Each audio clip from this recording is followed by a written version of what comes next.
आपल्या वडिलांकरता हीच भूमिका सरपंच म्हणून आपण गावाकरता बजावित असतात। यामध्ये काही चुका बी होतात, काही घडामोडी बी घडतात।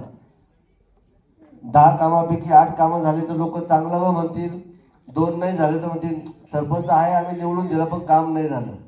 पण ज्यावेळेस तुम्ही काम करताना हत्ती होतात त्यावेळेस तुम्हाला आयुष्यात खूप पुढची भरारी मिळायला लागेल। कारण पाठीमागं कोणी जरी बडबड केली त्याचा अर्थ मराठीत वेगळा आहे, कुत्ता भुकताय हत्ती चलताय, बरोबर ना।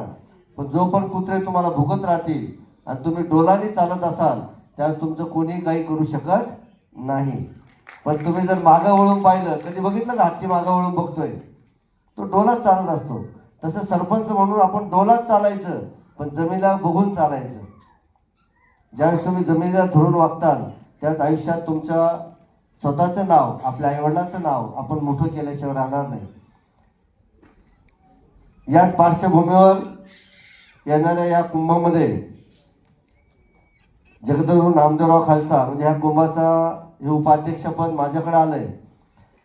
त्यामुळं मी सगळ्याला या कुंभामध्ये आमंत्रित करतो। आपल्या गावातील आपण सरपंच आहात, आपण सगळ्यांचा आधार कार्ड गोळा करायचे, ज्यांना ज्यांना कुंभाला यायचं आहे।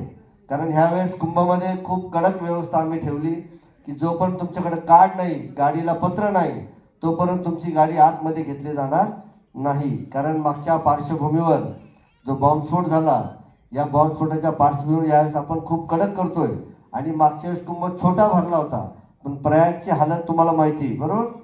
1.5 महिना आमची खूप दमजाग झाली, बऱ्याच लोकांना आम्ही जागा देऊ शकलो नाही। कारण ऐन टायमाला आल्यावर आम्ही काही करू शकत नाही। आपण सगळ्यांनी या कुंभमेळ्यात यावं। यावेळेस खूप मोठी एक वेगळी आपल्या मराठा समाजाची ताकद, कारण कुंभ म्हटलं जगद्गुरू नामदेवराव खालसा यांनी पहिले खालसा चालू केला, त्यानंतर आखाडे चालू झाले। कारण ह्यावेळेस पहिल्यांदा माझं वैयक्तिक पहिलं स्थान होणार आहे। महाकालच्या कृपेने तो मान मला मिळाला आणि ह्याच कुंभामध्ये मी महामंडलेश्वर होतोय। त्यामुळं आपल्या सगळ्यांना मी तिथं आमंत्रित करतो की आपण सगळ्यांनी कार्यक्रम झाला मी नंबर देतो, आपल्या सगळ्यांचा बायोडाटा जो सरपंच मला पाठवणार आहे त्याच्याकडेच मी सगळे डॉक्युमेंट, कारण ह्यावेळेस कुंभामध्ये आपण पास मागितले ते कमी पडले तर आपण त्यांच्याकडून परवानगी घेतली की लाखोच्या घरामध्ये आम्ही पास स्वतः तयार करतो, फक्त तुम्ही सही द्यायचं काम करा, सही शिक्का, बरोबर ना। तर आपण सगळ्यांनी कुंभाला यावं, आपल्या गावाचं खूप छान व्यवस्थापन करावं। जसं घर आपण सजवतो तसं गावात येणाऱ्याला प्रत्येकाला स्वाभिमान वाटला पाहिजे। यातल्या बऱ्याच गावामध्ये मी आलेलो आहे काही कार्यक्रमानिमित्त, त्यात आपला परिचय नसेल, बरेच जण ओळखतात ते मला। कारण जीवनाच्या या घडीमध्ये आपण किती काम करावं हे आपण स्वतः ठरवायचं। जर आपण थकलात तर याला उपयोग होणार नाही। याच पार्श्वभूमीवर मी दरवर्षीप्रमाणे या कार्यक्रमाला बाबासाहेब बोलावतात मला, मी येतो आणि काहीतरी नवीनच घेऊन प्रत्येक वेळेस येतो। या वर्षाच्या कालखंडामध्ये आपण उज्जैनला जी फॅक्टरी टाकली, श्री महाकाल आयुर्वेदिक संस्था, या माध्यमातून आपण कॅन्सरवर जे औषध काढलं, सरपंच सेवा संघाच्या नावावर आपण ते औषध फ्रीमध्ये चालू करतोय। आपल्या भागातल्या गावातल्या आपल्या कोणालाही कधी कॅन्सर होऊ नये अशी महाकालचरणी प्रार्थना करतो। पण आपल्या गावात कोणी पेशंट असेल तर सरपंच सेवा संघाच्या मार्फत आपण त्यांना ते फ्री देणार आहोत। जगातल्या सगळ्या रोगावर मी औषध काढलं आणि कमी किमतीत ठेवलं, कारण माझा हा व्यवसाय नाही आणि तुमचा कोणाचा पैसा मला नको आहे। कारण बाबा महाकाळ एवढं देतोय की जेवढी देतोय तेवढी मी सेवा करतोय। कारण जीवनामध्ये मला फक्त 2 चपात्या 12:30 लागतात आणि दुसऱ्या दिवशी लागतात, त्यामुळे हे कमवलेलं ठेवायचं कुठं, म्हणून गुरुदेवांनी जे सांगितलंय की आलेला हात असा करून घे। त्यामुळं अनेक संस्था, अपंग संस्था, अनाथ संस्था माझ्याकडे आहे। मी कधी कोणाला सांगत बी नाही की तुम्ही जाऊन संस्थांना तिथं माझं दान करा। ज्याची इच्छा असेल ते दान करतील, नसेल तर बाबा महाकाळ भक्कम आहे प्रत्येकाला सांभाळायला। कारण ज्याची श्रद्धा असेल, जर आपण देवाला मानत असाल तर प्रत्येक देवाकडे कुलदेवताकडे गेले आपण क्षमायाचना केली तर आपले ग्रहमान सरळ होतात फक्त। पण जर उज्जैनला गेले आणि 3 मिनिट जर बाबाकडे बघितलं, कालो के काल महाकाल, 3 मिनिटं एक टक जर तुम्ही बाबाकडे पाहून जर आशीर्वाद घेतला तर तुमचं टोटल जीवन रिसेट होतं. रिसेट याचा अर्थ माहिती आहे ना, मोबाईल रिसेट झाल्यावर सगळं नवीन फंक्शन येतं, बरोबर ना.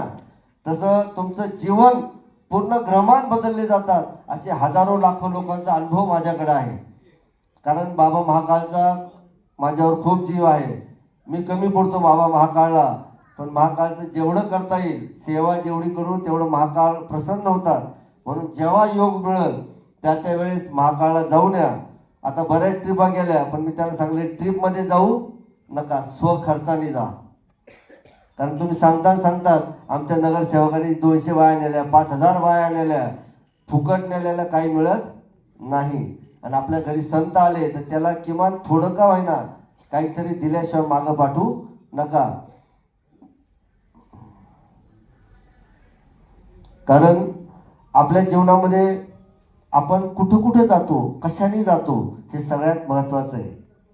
आपल्या गावातल्या लोकांना नेताना सुद्धा सरपंच जरी असाल तर छोटंसं मानधन त्यांच्याकडून घेतलं पाहिजे. या जीवनाच्या कालखंडात आता अयोध्येला जे ध्वजारोहण झालं, त्या ध्वजारोहणला जगातले जे 60 साधू होते मोदींबरोबर, त्यामध्ये या पामराचं नाव होतं. कारण जीवनामध्ये काहीतरी चांगलं केल्याचं होत नाही. आणि भाग्य म्हणजे काय की आपल्या सरपंच सेवा संघाचे जे प्रमुख आहे, ज्यांनी हा कार्यक्रम भरला, ते सुद्धा माझ्याबरोबर होते. हे भाग्य त्यांचं आहे की जीवनामध्ये कुठं फक्त सरपंच सेवा संघ लोकांची सेवा करतात, पण माझ्या माध्यमातून मी सुद्धा त्यांना अयोध्या काशी घडून आणलं. फुकट घडून आणलं विचारून घ्या.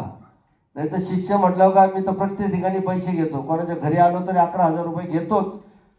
का घेतो की माझ्या हातात नका देऊ, तुम्ही तेच मी सांगाल तिथं दान करून या.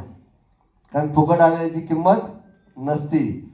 आणि गुरुदेव म्हटलं की याच्या माध्यमातून गुरु हा कोण असावा, कसा असावा, आपल्या शिष्याला चांगलं ज्ञान देणारा असावा, चांगले संस्कार देणारा असावा. मी कोणाचा गुरु नाही आहे, कारण बाबा महाकाळ शिवाय कोणाचं मी ऐकत नाही. कारण त्याच्याशिवाय